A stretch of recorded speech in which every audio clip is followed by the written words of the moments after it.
Christmas Eve doesn't seem like a time for ghost stories, but you're about to hear one. Our ghostly tale begins in London nearly 200 years ago. Ebenezer Scrooge is sitting in his office that he shared with his former business partner, Jacob Marley. Marley has been dead for many years. Let me say this again. Old Marley was dead as a doornail. You must understand that. Scrooge's assistant, Bob Cratchit, sat at his desk, shivering underneath a blanket. Scrooge didn't want to put coal on the fire because it cost too much money. The door opened. Scrooge's nephew arrived at Ebenezer's office in a very good mood. He hoped that some of his Christmas cheer would rub off on his uncle. Merry Christmas, Uncle. Christmas? Bah, humbug. Christmas is a humbug. Sincerely, you don't mean that. Of course I mean it. What reason do you have to be merry? You are not wealthy at all. Uncle, why are you so dismal? You have so much to be thankful for. I live in a world filled with extravagant fools that waste money on things they don't need. I think every person that runs around shouting, Merry Christmas, should be boiled in his own blood. Uncle, you shouldn't say things like that. We are having a dinner tomorrow night. Please promise you'll come. I can't promise that. There's always work to be done. Have you ever made any money celebrating? Of course not, Uncle. There are many things that do us good without making us any money. I've never earned any money on holidays. But I do think it makes me a better person to celebrate them and show my gratitude. Please come. I don't want to celebrate Christmas. But Uncle, why not? I don't have to give you a reason why. Good day to you. I hope you change your mind. Goodbye, Uncle. Ebenezer turned to Mr. Cratchit, his clerk, and stated very dryly, I suppose you will be wanting the day off work tomorrow, too. Please, sir, my family and I are having a special dinner. Christmas only comes once a year. If you want me to pay you for a day when you're not working, then you better come in extra early the day afterwards. Yes, sir, Mr. Scrooge, sir. Thank you. Mr. Cratchit left for home, wishing Ebenezer a Merry Christmas. Scrooge mumbled under his breath. I don't understand that man. His family is too poor to afford their Christmas dinner, and his son is crippled. He can't even walk without a crutch. What does he have to be so happy about? He must be crazy. That night, as Scrooge was unlocking his door, the knocker changed right before his eyes. Why, that looks like my old partner, Jacob Marley, but he has been dead for many years. Scrooge went inside and prepared himself for bed. Just as he was falling asleep, all the bells in the house began clamoring loudly. The ringing lasted for just a minute, but it seemed like an hour. Stop it! Stop it! Just then, the cellar door flew open. It sounded as if someone were dragging a heavy chain across the floor and up the stairs right outside his bedroom. I don't believe it. I won't believe it. The ghost walked right through his bedroom door and stood before him. His head was wrapped in bandages. His body was covered in chains. Ebenezer could not believe his eyes. I don't believe in you. The ghost raised its arms and let out a frightening cry. Scrooge covered his eyes and dropped to the ground in fear.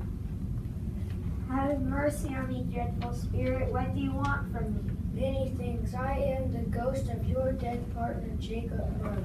I am forced to wear these chains and wander through the world forever. It is a terrible fate. But why? Each link in this chain represents a time when I could have done something nice for others, but chose to think of myself instead. Oh, why was I not more generous? You were always a good businessman. The ghost rattled its arms again, rattled its chains, and let out a big groan. All I cared about was making money. I should have been kinder to others while I was still alive. You are building a chain too, Ebenezer.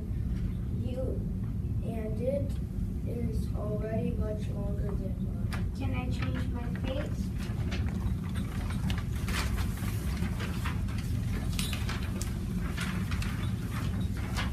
You will be haunted tonight by 3 ghosts.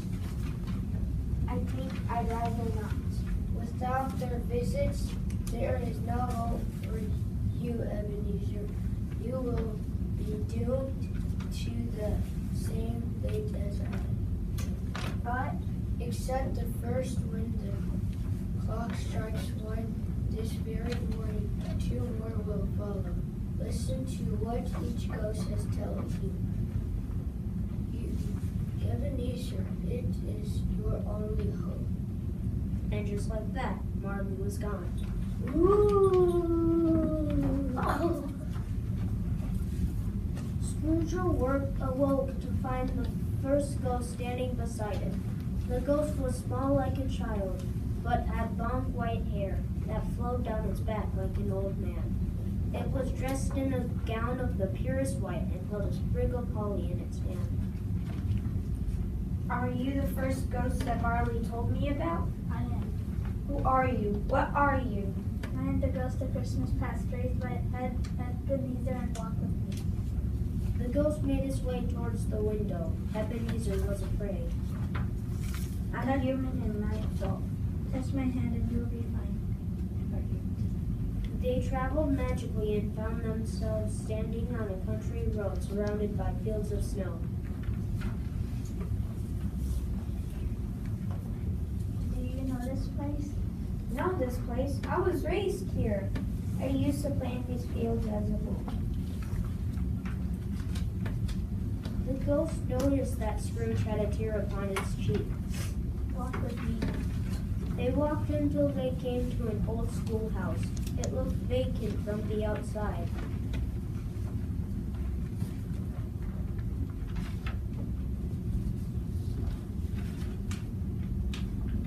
Look inside.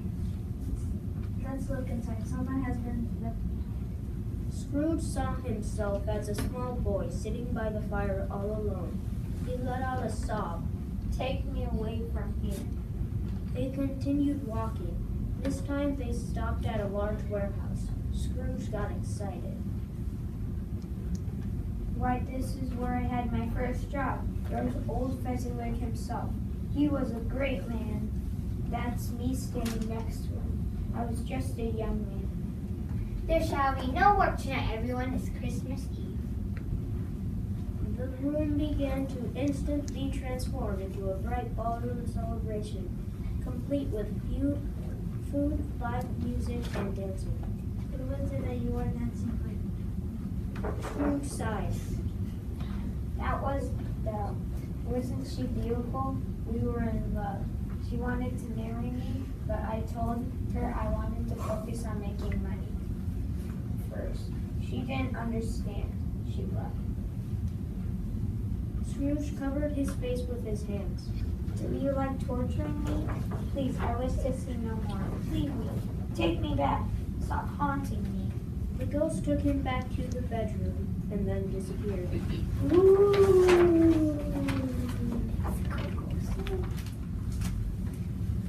Scrooge awoke again to a giant creature dressed in a long green robe, trimmed with white fur. He had long brown hair and wore a wreath on his head. The room was full of green ivy and red berries. Look at me, Ebenezer. Never seen him like before. Never. I am the ghost of Christmas present. Take me where you will. I hope to learn from our family. Just for me, Lord. The ghost took Scrooge to a tiny house and invited him inside. Bob Cratchit's family was preparing for their Christmas dinner.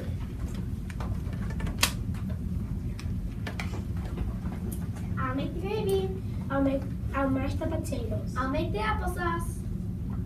Bob Cratchit helped Tiny Tim hobble over to the table using his old wooden crutch. Oh, Mother, everything looks delicious.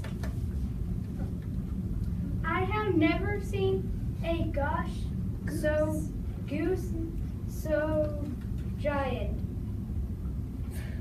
But the goose is tiny. What are they so excited about? It's all they can afford, Mr. Scrooge. You don't pay Mr. Cratchit enough money to afford an extravagant feast. They look so happy though. They don't seem to mind not having a lot of money. Let's make a toast to Scrooge, the man who helped provide this feast. Mr. Scrooge is a greedy grunt. I wish you were here right now. Wait, yeah. Oh, right now, so I would give him a piece of my mind and feast on.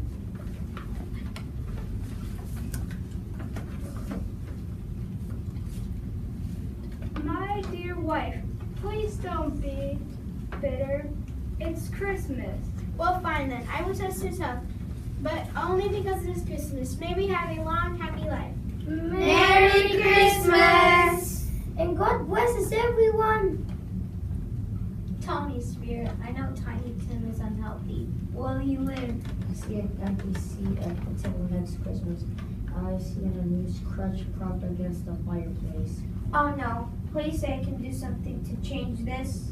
If there is no change in the surroundings, he will perish, but only have one more place to visit. The ghost took him to his nephew Fred's house. Fred and his family were inside enjoying their Christmas feast.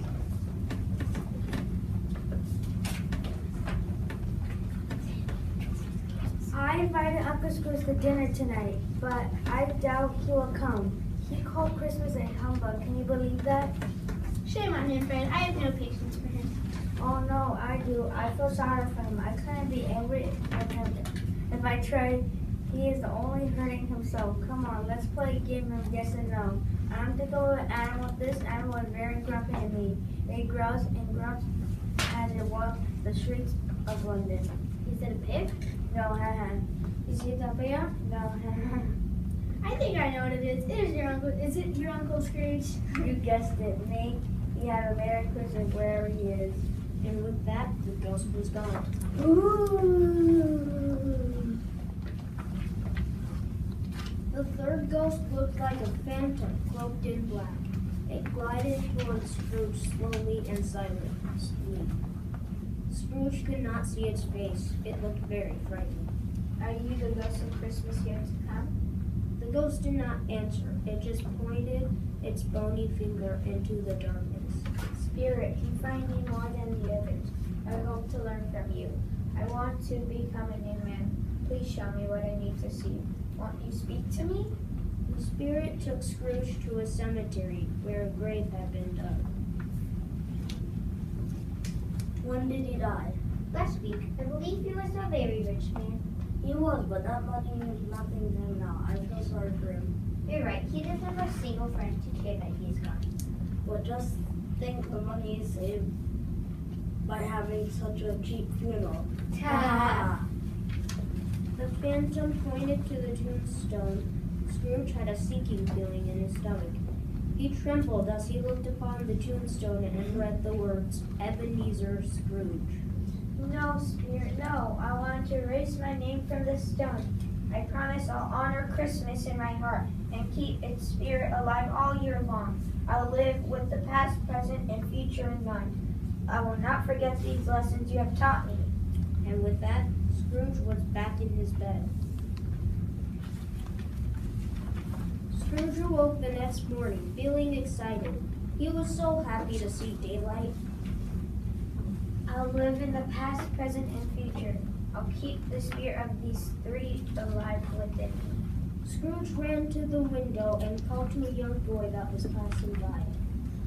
Hey, what day is it today, my fine fellow? Today lights Christmas Day, sir. Christmas Day? So I haven't missed it. Scrooge have done it all in one night. Do you know the price turkey that's hanging in the butcher's window? Do you mean the one as big as me? Yes, that one. Please take this money and go buy it. have it brought here to me. Of course, sir. Merry Christmas. I will have it delivered to Bob Cratchit's house. They won't know who sent it.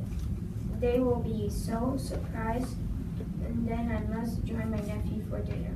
I'm so thankful I haven't missed Christmas this year.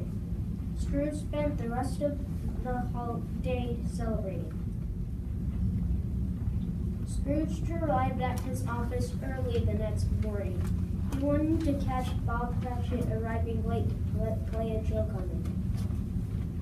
Mr. Cratchit, you're 18.5 minutes late. I'm very sorry for being late, sir. It won't happen again. I'll tell you what, Scrooge dug into his pocket. I'm not going to stand for this any longer, and that's why I'm going to raise your salary. Are you joking, sir? I'm not joking. Merry Christmas, Bob. Your salary is just the beginning. I want to start helping your family in any way that I can. Whatever Tim needs, you will have it. Now put some more coal on this fire. It's time to warm this place up. Scrooge was even better than his word. He did all that he promised and infinitely more. He spent the rest of his life sharing his wealth and doing good things for others. May the same be said of all of us too. And God bless us, everyone.